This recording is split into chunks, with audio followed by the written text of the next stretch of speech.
Ya saudara yang terkasih dalam Tuhan, puji syukur kita bisa berjumpa lagi pada hari ini. Mari kita berdoa bersama-sama saudara. Tuhan, kami ucap syukur atas kesempatan yang kau berikan pada setiap kami untuk kami bisa mendengarkan firman pada hari ini. Ya Tuhan, berikan kami hikmat supaya kami mengerti firman pada hari ini. Dan doa kami hanya dalam nama Tuhan Yesus, haleluya. Amin. Ya saudara, pada kesempatan ini kita merenungkan satu tema, yaitu perjumpaan pribadi dengan Kristus akan merubah kehidupan kita. Mari kita mendasari firman kita pada hari ini dari Yohanes 4 ayat yang ke-25 dan 26. Jawab perempuan itu kepadanya, "Aku tahu bahwa Mesias akan datang, yang disebut juga Kristus. Apabila ia datang, ia akan beritakan segala sesuatu kepada kami." Kata Yesus kepadanya, "Akulah dia yang sedang berkata-kata dengan engkau." Ya saudara, perjumpaan kita dengan Tuhan itu lebih sekedar dari begereja di setiap minggunya yang hanya datang sekali seminggu. Lebih dari itu saudara. Tetapi kita berjumpa dengan Kristus setiap hari dalam perenungan firman kita kepada Tuhan. Nah, mari kita mulai dengan kisah wanita Samaria dalam Yohanes 4 ini saudara. Yesus dengan sengaja pergi ke Samaria untuk bertemu dengan perempuan ini. Nah, setelah perjalanannya, Yesus duduk di sumur Yakub sekitar tengah hari. Seorang wanita Samaria datang untuk menimba air dan Yesus mintanya untuk minum. Permintaan sederhana ini ia mulai dengan percakapan yang mendalam. Nah, wanita itu terkejut karena orang Yahudi tidak bergaul dengan orang Samaria. Tetapi dalam bagian ini, Yesus itu melanggar norma sosial yang untuk menjangkau dia. Aturan di mana yang telah ditetapkan, tapi Yesus juga melampaui aturan itu.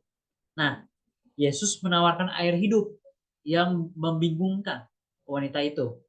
Yesus berkata, setiap orang yang minum air ini akan haus lagi. Tetapi siapa saja yang minum air yang kuberikan kepadanya tidak akan haus lagi untuk selama-lamanya.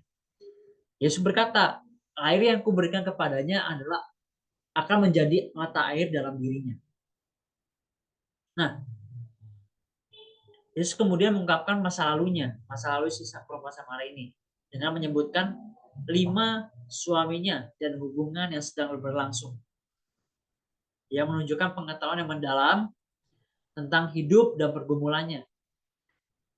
Dia mengenali Yesus sebagai seorang nabi dan kemudian sebagai Mesias ketika Yesus berkata, "Akulah dia yang sedang berkata-kata dengan engkau." Respon wanita itu segera menjawab. Dia meninggalkan kendi airnya, lalu lari kembali ke kota dan berkata kepada orang-orang, "Mari lihatlah seorang yang mengatakan kepadaku segala sesuatu yang telah kuperbuat. Mungkinkah dia Yesus?" Kesaksiannya saudara membuat banyak orang Samaria percaya kepada Yesus.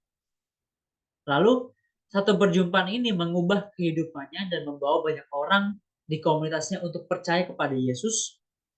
Ini adalah pengingat yang kuat bahwa tidak peduli siapapun kita atau apa masa lalu kita, perjumpaan dengan Kristus dapat membawa kita mengalami transformasi dan tujuan hidup baru. Nah, melalui kisah perempuan Samaria ini, saudara, pernahkah momen-momen itu terjadi dan mempengaruhi kehidupan saudara? Perjumpaan ini dapat terjadi dalam berbagai cara, yaitu melalui doa, ibadah, membaca Alkitab secara pribadi, atau bahkan melalui kata-kata seorang teman yang mengingatkan kita, menegur kita. Setiap perjumpaan dengan Kristus adalah kesempatan untuk mengubah kehidupan dan mengalami pertumbuhan secara radikal, saudara. Nah, pada kesempatan ini kita akan melihat bagaimana mengalami perjumpaan dengan Kristus itu sehingga kita benar-benar merasakan perubahan dalam kehidupan kita. Yang pertama saudara, kita mesti tahu nih, mesti perlu untuk memahami kasih Allah.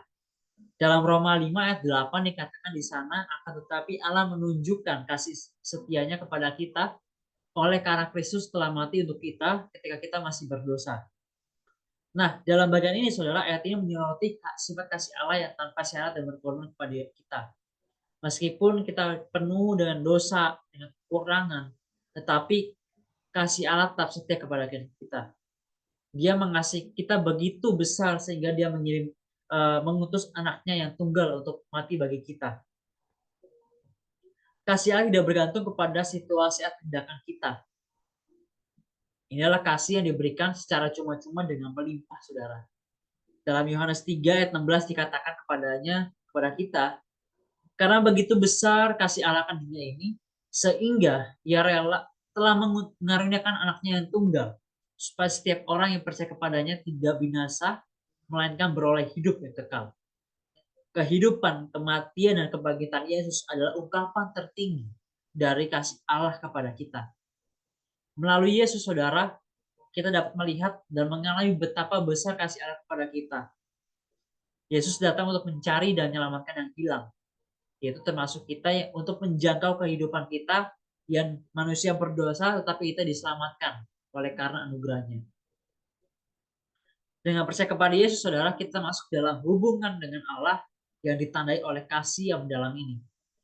Ini adalah kasih yang memberi kita hidup yang kekal dan harapan yang melampaui keadaan kita, yang melampaui akal budi kita, sehingga kita dapat mengalami kehidupan yang berubah secara radikal dalam Yesus Kristus.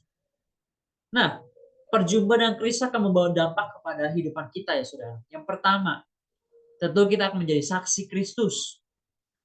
Ketika wanita Samaria bertemu dengan Yesus, transformasi terjadi secara menyeluruh kehidupan perempuan dari Samaria ini, saudara. Dia sangat tersentuh sehingga dia tidak sabar untuk membagikan kisahnya perjumpaan dengan Kristus kepada orang-orang di sekitarnya. Sehingga dampaknya apa, saudara? Dampaknya adalah orang banyak percaya kepada Yesus.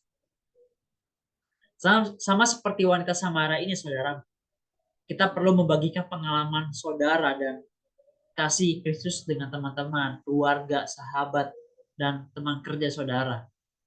Kita dipanggil untuk membagikan kabar baik tentang Kristus kepada orang-orang lain. Nah, ini dapat dilakukan melalui kata-kata kita, tindakan kita. Kita perlu menjalani iman kita sedemikian rupa sehingga orang lain melihat Kristus dan ada dalam kehidupan kita. Jadi kita bukan sekedar memberitakan Yesus saja, tetapi kita mengalami dan merasakan kasih Kristus dalam kehidupan kita, sehingga orang lain dapat melihat. Gitu. Nah, dampaknya yang kedua, saudara, kebiasaan yang jelek kita akan terkikis dan diganti dengan sikap yang benar dalam Kristus. Satu berjumpa dengan Kristus dapat mengarah pada perjalanan iman dan pertumbuhan sepanjang hidup. Ini bukan hanya tentang perubahan sesaat, tetapi bagaimana dari awal perubahan kita sampai akhir, itu kita akan mengalami secara terus-menerus dalam Kristus. Ketika kita bertemu dengan Kristus, kita memulai perjalanan untuk menjadi lebih sepertinya, atau mengalami atau menjadi seperti Kristus. Nah, transformasi ini, saudara, melibatkan komitmen dari hati kita untuk mengikuti Yesus, untuk bertumbuh dalam pemahaman kita tentang ajarannya, dan untuk membiarkan rohnya bekerja dalam hati kita. Nah, ini adalah proses pengudusan di mana secara bertahap kita dibuat kudus dan dibentuk sesuai dengan gambar Kristus. Nah, penting untuk mencari dan mengalami Kristus setiap hari, saudara. Kita perlu membaca Alkitab setiap hari, merenungkan, bahkan melakukan dalam kehidupan kita. Nah, saat kita melakukan ini, saudara, kita akan melihat transformasi yang berkelanjutan dalam kehidupan kita. Sehingga ketika kita mengalami perjumpaan secara pribadi dengan Kristus itu, apa yang kita lakukan itu pusatnya adalah Kristus. Gitu ya, saudara. Sehingga pada hari ini, mari kita menikmati kasih Allah yang telah kita terima. Kita responi dengan benar. Kiranya kita juga memiliki cerita bersama Tuhan yang mengubahkan kehidupan kita. Terus berkati saudara. Mari kita berdoa. Tuhan, terima kasih Tuhan kami sudah mendengar firman-Mu. Kiranya firman ini menjadi pedoman dalam setiap kehidupan kami setiap harinya, Tuhan. Ini doa kami hanya dalam nama Tuhan Yesus. Haleluya. Amin.